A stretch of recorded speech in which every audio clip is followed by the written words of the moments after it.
The impact of the Israeli bombardment of Gaza is far-reaching, tearing families apart. It's created a flood of children who've been orphaned. According to the Euromed human rights group, more than 24,000 children have lost their parents. Gaza's health ministry says at least 10,000 children have died in the Strip since October the 7th. Hamza Mohammed reports. Anas and Asir only have each other. Their parents were killed in an Israeli strike on their home in Nusayrat refugee camp in central Gaza. To protect his 6-year-old brother, Anas has not told Asir what happened to their mom and dad. My brother doesn't know till now that he's lost all of his family except me. I don't know how to tell him. I'm afraid that if I tell him, it will have a psychological impact. The strike did not just kill their parents, it left them with life-changing injuries. I was with my family at home. I went to bring something from the kitchen. Suddenly everything fell down and I was on fire. The fire was eating me. Asir loved playing outside with his friends, football their favorite sport.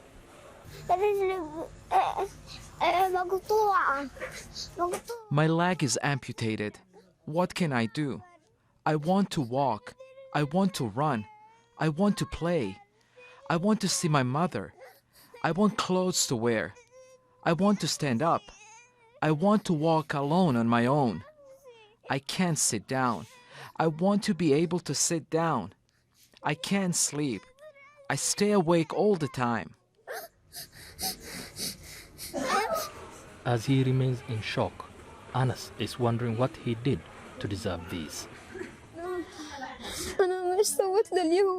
What did I do to the Israelis? I did nothing to them. I did not carry a gun against them. I did nothing wrong to the Israelis.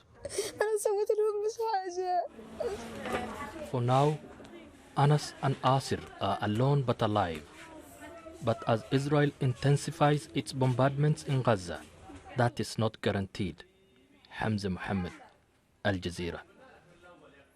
Al Jazeera's senior political analyst Marwan Bishara is with us. Good to have you with us in the studio.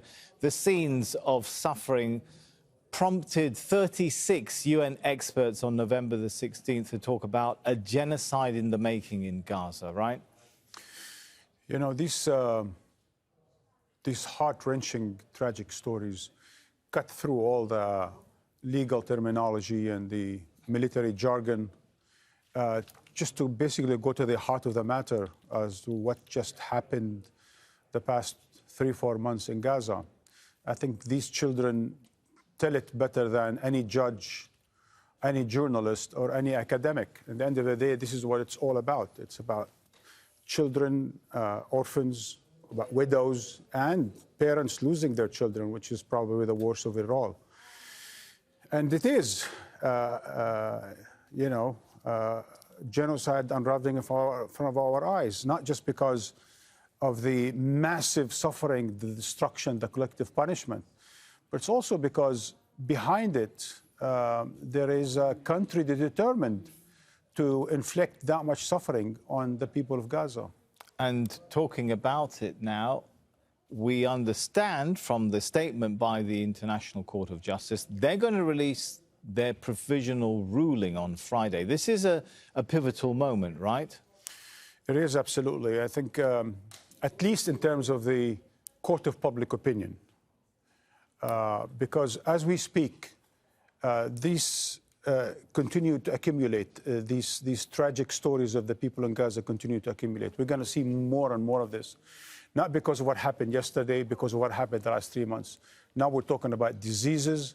We're talking about a completely broken health infrastructure, civic infrastructure, sanitation, and so on and so forth. And let's not forget starvation, right?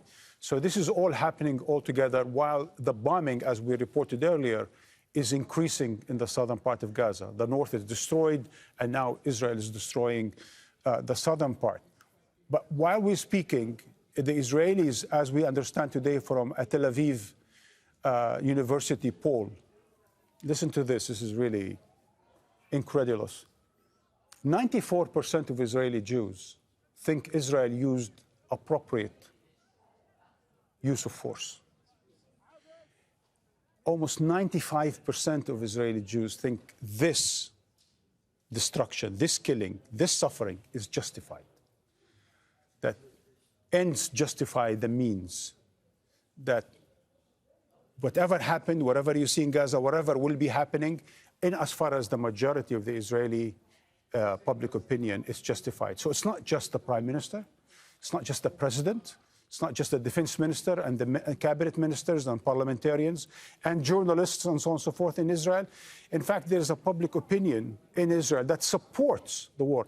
Believe it or not, as we watch these images, a majority of Israelis today, 51%, want to resettle illegally the Gaza Strip. So the judges of the ICJ, the judges of the International Court of Justice, should be watching as what we watch, should be seeing what we're reporting, should be probably conscious of the unraveling and the accumulating tragedy of Gaza as it happens today. And they should probably be listening, just one last point, to what the UN Secretary General, because at the end of the day, the ICJ is a United Nations court. And the United Nations Secretary General is saying that you can't get the humanitarian aid to Gaza unless you have a ceasefire. Will it make a difference if the ICJ goes the direction many expect it will and calls for emergency measures to prevent a genocide in Gaza? It all depends if it chooses the first one. And this is the one I was just provoking or invoking when I mentioned the UN Secretary General. Stop the fighting. That's the first of the 8 provisional measures. It is a must that the ICJ rules that the fighting must stop today, right? And then it follows from that the other provisions such as the humanitarian aid, maintaining the records of the decision-making process behind what we see happening, especially by the Israelis, and so on and so forth. Now, once it's decided, especially on the first provision, and if it does, and hopefully it does, then this is going to have to go to the United Nations General Assembly and Security Council, more importantly. It's there at the United Nations Security Council where this could become actionable or not. My fear is, my understanding is... We expect a veto to be used by the US? By the United States. And that will be the most fortunate of all fortunate measures taken by the Americans. So it will have a lot of moral authority, right? Even though it's a provisional ruling, it's not a final ruling. It will carry a lot of moral weight around the world, right? There is no higher moral weight than the ICJ on this question.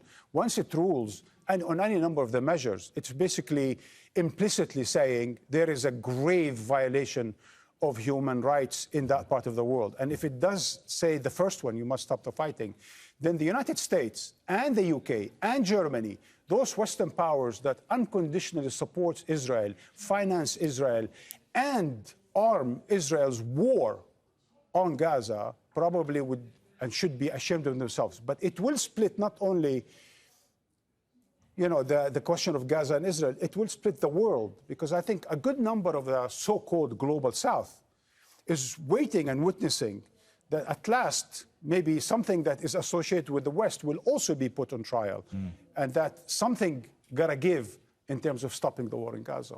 Marwan, always good to talk to you. Thanks for coming in.